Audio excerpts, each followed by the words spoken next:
माननीय नामदार देवेंद्रजी फडणवीस यांना अशी विनंती करतो की त्यांनी परमश्रद्धेय दत्ताभाऊ मेघेंना आदरांजली आणि श्रद्धांजली अर्पण करावे. मुख्यमंत्री माननीय देवेंद्रजी.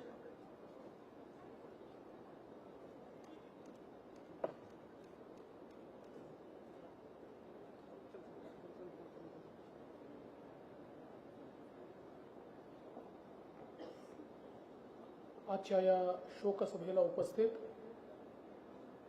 सर्व ज्येष्ठ नेते मंडळी आणि उपस्थित शोकाकुल जनहो,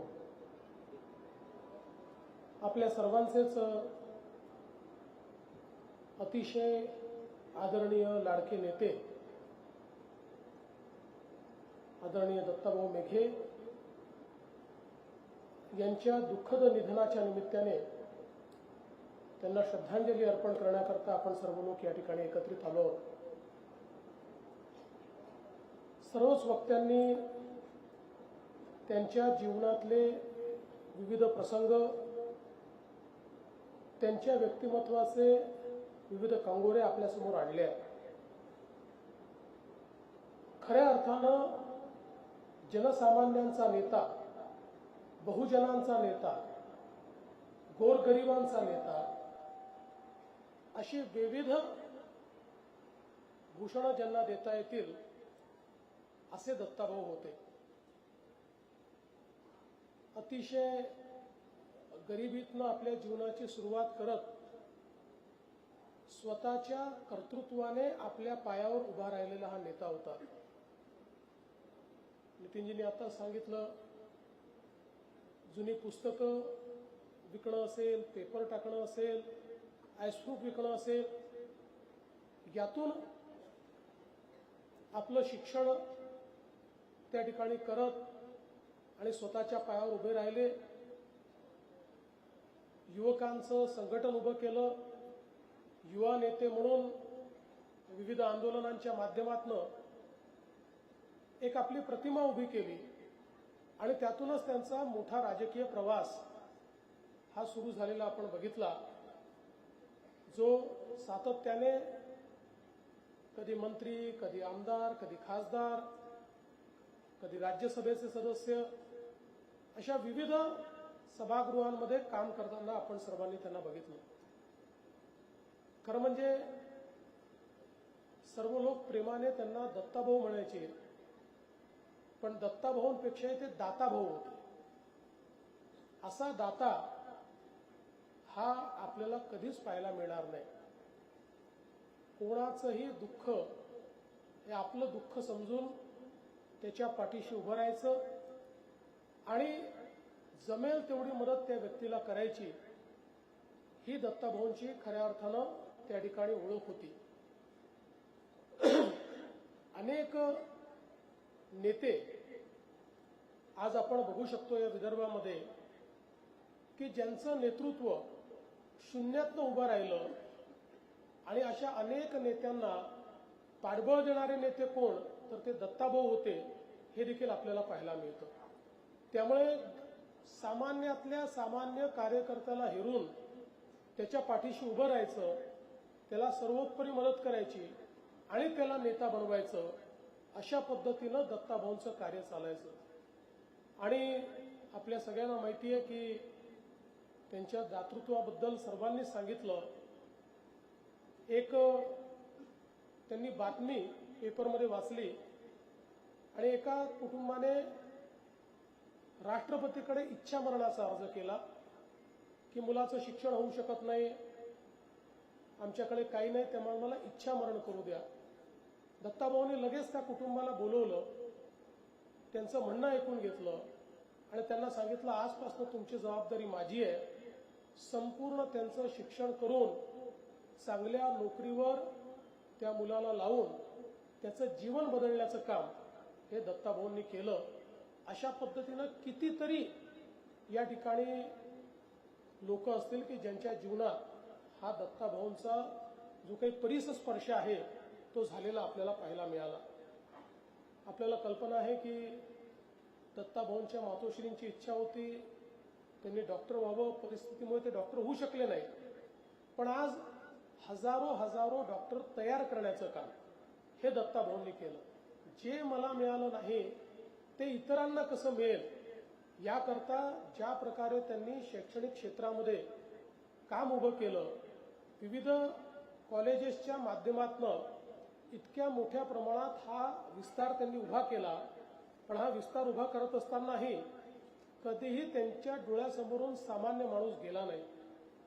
ज्या काळामध्ये खाजगी उच्च शिक्षण हे कदाचित सर्वसामान्यांना परवडणारं नव्हतं, अशाही काळात सर्वसामान्य लोक त्यांच्याकडे गेले तर त्यांना प्रवेशही मिळायचा, प्रसंगी त्यांची फी देखील भाऊच भरायचे किंवा ती फी माफ करायचे. असे कित्येक लोक डॉक्टर केले, इंजिनियर केले.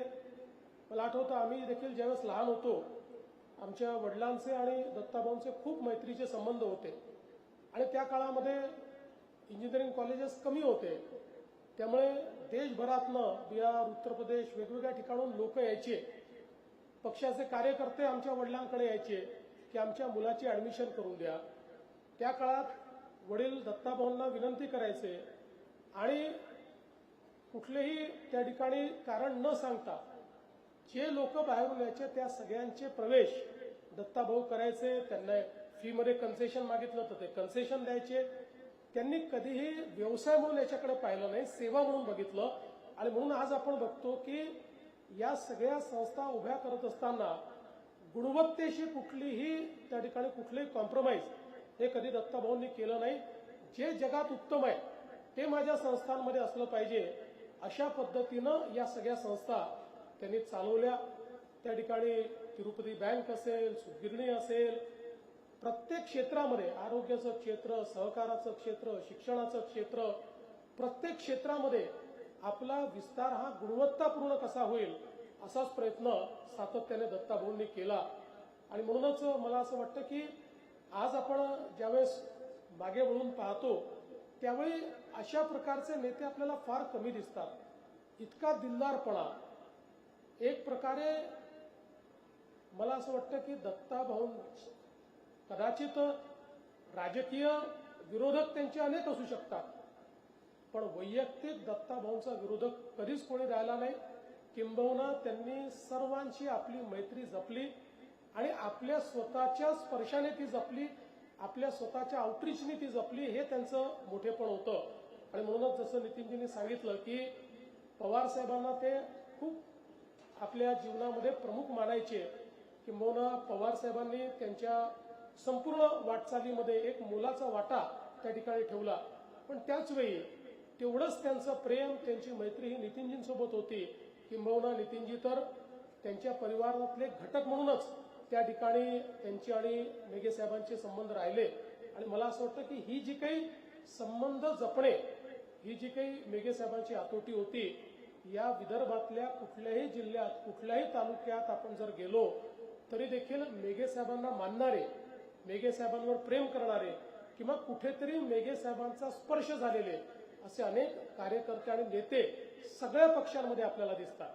म्हणजे एकाच पक्षात नाही तर वेगवेगळ्या पक्षात मेघे साहेबांनी तयार केलेले कार्यकर्ते आपल्याला पाहायला मिळतात आणि त्यांच्याशी तेवढेच प्रेमपूर्वक संबंध हे मेघे साहेबांनी जपलेले देखील आपल्याला पाहायला मिळतात. आणि म्हणूनच खऱ्या अर्थानं आपण अनेक वेळा राजकारणामध्ये अनेक लोकांना लोकनेते असं म्हटलं जातं. त्यातले काही असतात, काही नसतातही. काही लोक स्वतःला लोकनेता हे बिरुद लावून देतात. पण या विदर्भामध्ये जर खऱ्या अर्थानं अलीकडच्या काळामध्ये लोकनेता म्हणून कोणाला संबोधायचं असं जर कोणी म्हटलं तर निश्चितपणे मेघे साहेबांना लोकनेता म्हणून संबोधता येईल. कारण ते पदावर असो किंवा नसो, लोकांच्या मनावर त्यांनी सातत्याने राज्य केलं. लोकांच्या मनात प्रेम आणि संवेदना ही सतत जिवंत ठेवण्याचं काम हे मेघे साहेबांनी केलं. आज खरोखर या गोष्टीचं समाधान आहे की मेघे साहेबांचेच सर्व गुण घेऊन आणि त्यांच्यासारखी कार्यप्रणाली घेऊन या ठिकाणी सागर भाऊ आणि समीर भाऊ काम करतायत, त्यांचं कुटुंब काम करतायत. अलीकडच्या काळामध्ये नितीनजींनी उल्लेख केला, ज्येष्ठ नागरिकांकरता असेल, अनाथांकरता असेल, समाजातले जे वंचित आहेत त्यांच्याकरता व्यवस्था उभ्या करायच्या, ही जी काही शिकवण मेघे साहेबांनी दिलेली आहे, मला विश्वास आहे की ती शिकवण त्यांचा परिवार पुढे देखील निश्चितपणे अशाच पद्धतीनं नेईल. आणि त्यांचं जे नाव आहे ते नाव अशाच पद्धतीनं त्या ठिकाणी समाजामध्ये अमर करण्याचं काम यापुढेही कुटुंब चालवेल याबद्दल माझ्या मनात कुठलीही शंका नाही. आजच आता नितीनजींनी सांगितलं त्याप्रमाणे अतिशय लवकरच नितीनजी आम्ही सगळे आपल्या सगळ्या या ठिकाणच्या नेते मंडळींची आणि कुटुंबाशी चर्चा करून त्यांची 2 स्मारकं, एक वर्धेमध्ये आणि एक नागपूरमध्ये, एक अतिशय त्यांच्या स्टेचरला, त्यांच्या संपूर्ण कर्तृत्वाला त्या ठिकाणी दर्शवणारी अशा प्रकारची स्मारकं ही त्यांची आपण लवकरात लवकर या ठिकाणी निर्माण करू. खरं म्हणजे त्यांनी त्यांची जिवंत स्मारकं इतकी तयार केलेली आहेत की जीवनभर ती स्मारकं देखील लोकांची सेवा करत लोकांना प्रेरणा देत राहतील. पण त्यांचं जीवन हे आपल्या सर्वांपर्यंत पोचत राहिलं पाहिजे. त्यातनं राजकारणामध्ये कशा पद्धतीनं माणसाने काम केलं पाहिजे याची प्रेरणा आपल्याला मिळत राहिली पाहिजे. या दृष्टीने निश्चितपणे आपण तशा पद्धतीचं साजेसं स्मारक तयार करू हा विश्वास या निमित्ताने व्यक्त करतो. आपल्या सर्वांच्या वतीनं, महाराष्ट्राच्या 14 कोटी जनतेच्या वतीने मी स्वर्गीय दत्ताभाऊ मेघे यांना विनम्र श्रद्धांजली या ठिकाणी अर्पण करतो. आणि आपल्या सगळ्यांवरच एक प्रकारे हा आघात आहे, कारण माझ्यासहित आपल्या सगळ्यांचे अतिशय वैयक्तिक संबंध त्यांच्याशी होते. अत्यंत प्रेमाने एखाद्या वडिलांप्रमाणे आपल्या सर्वांना जपणारे दत्ताभाऊ होते. त्यामुळे आपल्या सर्वांवर तर हे दुःख आहेच, पण कुटुंबावर हे सर्वात मोठं दुःख आहे. त्यामुळे ईश्वराने हे दुःख सहन करण्याची या ठिकाणी शक्ती कुटुंबाला द्यावी अशी ईश्वरचरणी प्रार्थना करतो. आणि पुन्हा एकदा त्यांना श्रद्धांजली वाहून माझे 2 शब्द संपवतो. ओम शांती शांती.